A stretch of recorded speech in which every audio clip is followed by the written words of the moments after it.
Yeah, look at that iPad. Just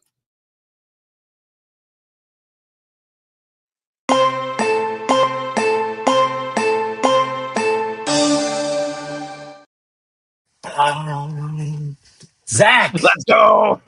it's Michael almost the gave beginning of the year, man. We are in the December fourth 2nd while quarter. we're recording this. Oh my goodness. We just got dumped on by a ton of snow. I absolutely love it. You're recovering. We thought for sure last week, or was it the week before, you're gonna die. I am still alive, sir. You You can't get yeah, rid of me that easy, Zach. coming back. He's back, boys. All good, all good. Well, what's on the agenda for today, man? What are we talking about? We're gonna talk about selling. Absolutely selling. The three human wants that print sales when you utilize them properly. Yeah. Well, I could tell you, this holds in true to me because there was one time I was talking to a financial advisor, and he was like telling me, he's like, "I'm gonna make you rich. You're gonna have all the money in the world. Give me your money, and I'm gonna make you rich." And I was like, "Okay, that sounds good, but it's not really why I want to do this. Like, Right. I don't know if that's the thing." He's like, "Yeah, but I got this big plan, and you're gonna have all this money, and you're gonna be rich." And he was trying to hit on this desire of wealth. And I was like, well, yeah, I want to be rich, but it's not really what I want. And in that moment it clicked. And I said, as I was talking to his financial advisor, he's telling me all these plans and all these things he wanted to do to make me rich. And I said, and then he asked me the question. He's like, well, why are we talking then? Because I wasn't really feeding into that. I said, truthfully, I want to build a legacy. I want to leave Nice. something for my kids. And then in that moment, I said, I said, if this sales conversation went differently and you were like, hey, look, I'm going to show you how that you can leave your family generational wealth. I'm going to show you how you can do this, do that, da, da, da, with your family, with your kids, with that. Now you're talking my lane. Yeah, I would have been bought in right away. So that desire was more relationships for me, Yeah. where I want to leave something for yeah, rich is a byproduct Right. of your Right. services. But you really could have got me if you were like, hey, we're going to do something for your kids. And I was like, oh, I'm all in. Tell me more. If you're not talking directly to your people, especially with the pain point or the desire that they have, you are lost in the noise. Now more than ever, ads are way more expensive. And this is something that Michael Gabriel, you and I deal with a lot with the people that we work with. Crafting that offer. And I want to talk about this. We're going to address this more very soon, but the slap, the story, the solution, it's very important to understand the basic three human desires that people want, and then we craft our slap, our story, and our solution to that. Now, what do I mean by slap, story, solution? Well, it's an alliteration, and as you know, Michael Gabriel, I think alliterations are always awesome. You see what I did there? That was Yeah. pretty good. Yeah. So, slap, story, solution. If we look at two different modes of advertising, Facebook would be one. You're interrupting the doom scroll. TikTok would be another one. Doom scroll, doom scroll, doom scroll. Boom, up pops an ad. If your ad doesn't slap and get their attention, you're just going to be scrolled past. So we got to slap. We got to do something that captures their attention. When we tell a story, that story increases the perception of value. I'll often, sell my iPhone to people. Michael Gabriel likes to make fun of me because I'm a little bit of a hillbilly. I live on 17 acres. I chainsaw wood for my house to heat my house, which is awesome because it makes me feel manly with my tractor out there. And I You're a often will tell people, lumberjack, not a hillbilly, I'm fine with lumberjack. that. I'm a lumberjack. I'll be fine with that.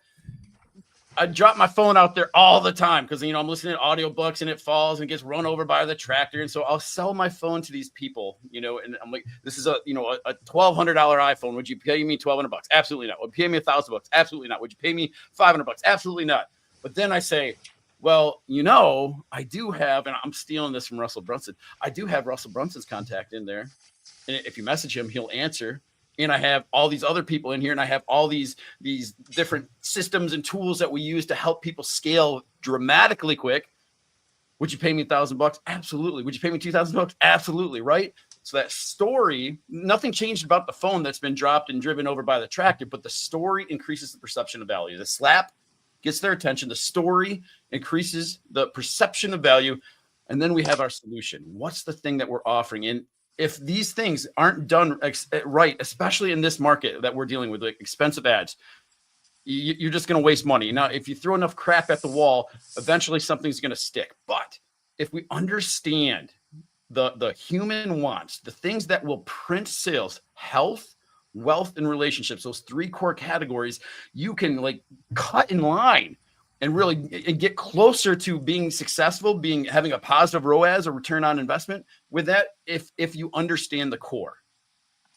Yeah, I think when I hear the core desires, the health, wealth, relationships, I look at marketing today and I see like the advertisements, and I feel like Apple, Apple, the computer company, they do it best, right? So they have three core products that they have, and if you think about the advertisements that you see for those ads, you can really quickly understand what category they fall in, right? So if we start with the Apple Watch, when you see an ad about the Apple Watch, all it talks about is like it can, measure your heart rate. It does exercise stuff, like it measures your exercise. I was wearing my Apple Watch the other day and I was walking. It was a long walk, and it said, "Do you want to record this workout?" I was like, "Am I working out?" Well, my heart rate was up, right? But it was really just a walk. Yeah, I was like, "Hey, let's do this."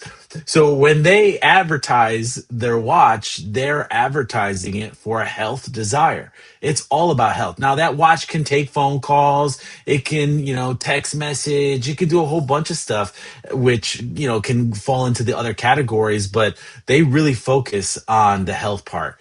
When I see the phone, right? I see the phone, all their advertisements are about is this like, oh, look, the camera.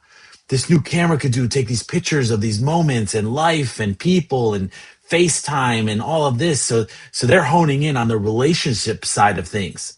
Now that phone can also track your health. It tracks your sleep sometimes. It could track Right. your emails, like productivity, all this stuff. But they really the core focus is the camera and the relationships that this phone can build.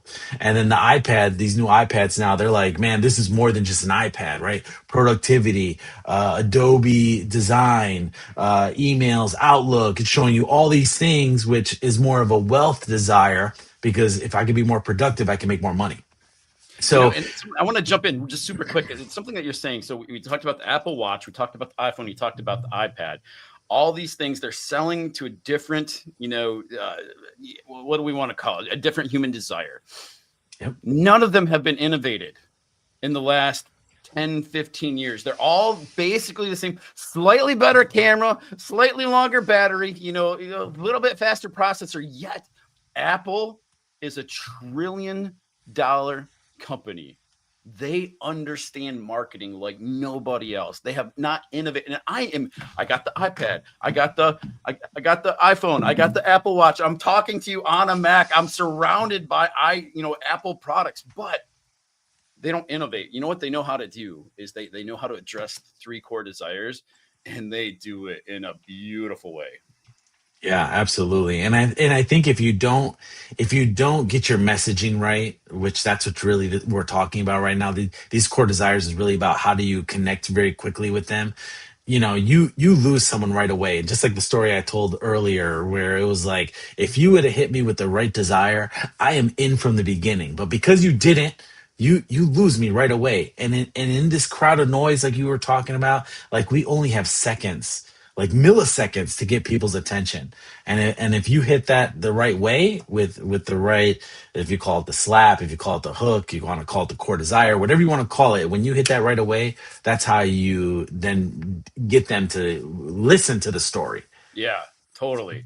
There's a story, I had the privilege of learning directly from Russell Brunson for a while now, but there's a story in his inner circle group of this lady that was working for the Minute Fitness Club. I'm sure he's written about it in his book, but it was this big online, live workout thing that was happening years ago. And basically she was on this show and she's wearing gray sweatpants and she had a bunch of kids. I'm kind of skipping ahead of the story, but she wet herself in front of all these people. She was absolutely mortified and just ran out of the studio, went home and just crawled into bed and wanted to die.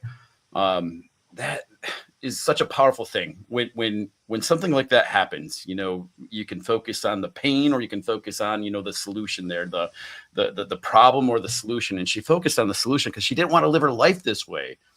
It was happening a lot to her, and so she ended up finding a doctor, and he recommended these exercises and this diet, and she got completely better from it. She ends up writing a book that helps all these ladies out, which is fantastic. But like her advertising, oh my gosh, this is absolutely, her advertising is her wearing sweatpants with a wet spot in her crotch area. And like, that is a slap. If you're scrolling through and you have this problem and you see, well, like, what, did that lady just pee herself? And then you click on it. She tells the story, the embarrassing story. Like, oh my gosh, here I was in front of thousands and thousands of people working out, and I peed myself. I'm like, oh my gosh. And like, they relate to it. Like, you've increased the perception of value. They're listening to every single word. And I found the solution. I went to this medical doctor. We did this, and this. It's all detailed in the book. And you can get this as a digital book. It'll come to you. No one will even know that you have it. She made hundreds of thousands of dollars helping these people out. What do you think her core desire that she was going after in that type of messaging? What do you think it was? That's great that you bring that up, because I would say it's definitely a blend, right? So, she talks about like how she'd jump on the trampoline with her kids, and then she'd have the issue that's affecting her relationship with those kids. She's doing the Minute Fitness Club, and like, she's touching on all of these. There's going to be a core desire that we want to focus on. She's doing the Minute Fitness Club to make money, wealth, but she can't because of this issue. And clearly health is probably the main one in there. Is like, she wants this to not happen to her. And so the focus is, I want good health. I had these beautiful babies. Here's what I got going on. I want to get back to who I was, and I want to be able to do the things with my family. So it does touch, it will blend in there. And like, this is kind of like a pro tip. You might want to blend some of this, but there is going to be a main focus. I like that you said that, because I think of the book, The Five Love Languages. Have you read that book? Oh yeah. Yeah, yeah. So the five love languages, in there it says like there's a core language, right? If it's affection or touch or words of affirmation, whatever that is, there's a core one. But then you can't forget about the other ones. You have to like sprinkle it in as well. And I think that's important when it comes to these core desires as well, because as I think back to that story, if that gentleman would have hit me with that slap of, hey, we're gonna build generational wealth for your family. And I'm like, okay, let's do it. That's the relationship part. Now sprinkle in the wealth part. Tell me how we're gonna do it. Tell me how much money we're gonna have. Like, give me that piece of it, and that'll help solidify this whole thing. So I'm glad you brought that up. That was good. Well, before people care what you know, they need to know that you care, right? Mm, Everyone tunes into that radio station, WIFM, what's in it for me? But I need to know that you care. Well, one of the big things that we do to help people is start to ask a bunch of questions about, your industry. What are your pain points right now?